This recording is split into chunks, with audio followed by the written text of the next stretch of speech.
Right now, we're kind of brushing out all the tiny worms out of the little crevices in the banana peel.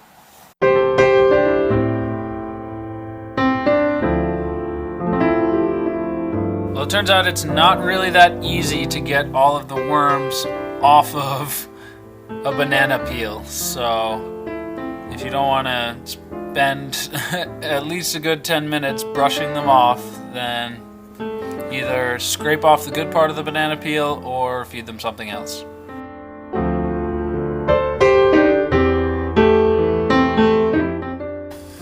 It's pretty funny. We just went shopping for a bunch of kids' books in China because in China they're so cheap.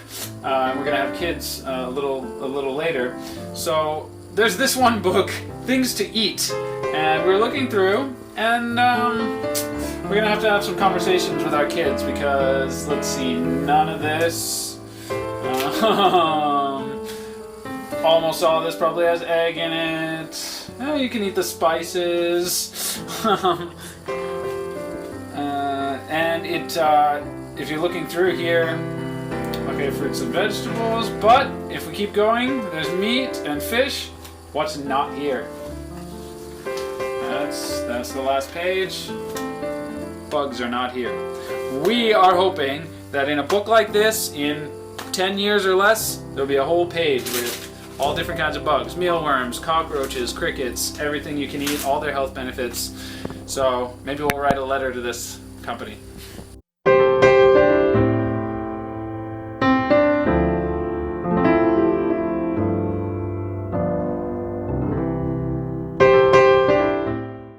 Never feed your mealworms something that you wouldn't eat yourself.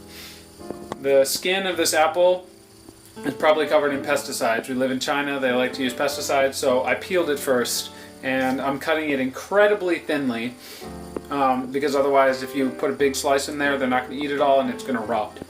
So you want the smallest pieces possible.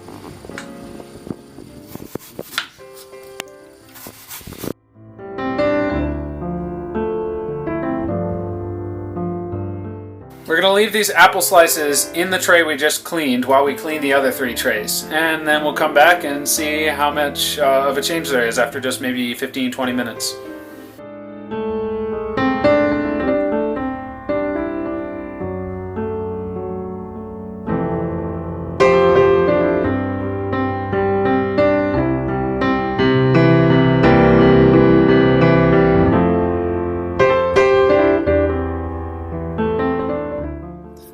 So you see the fan in the back to control the temperature.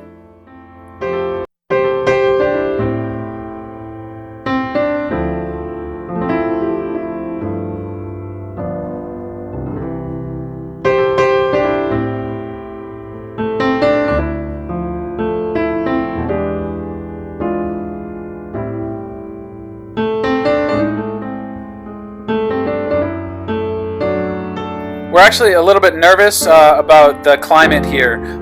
In the Livin Farm's manual for the hive, it says that you should have a temperature in your apartment or house of higher than 15 degrees. And it definitely gets 10 or below on some of the colder days in winter here, so we'll have to check back again tomorrow to make sure they're still doing all right. The hive is climate controlled, so it does keep it heated, but hopefully it'll be able to keep up with the cold here. Right after cleaning out the colony, we're just going to sprinkle some oats right on top. This is one of the easiest things to feed them. The next day you'll go in and you'll see plenty of little nibbles taken out of each little grain of oats.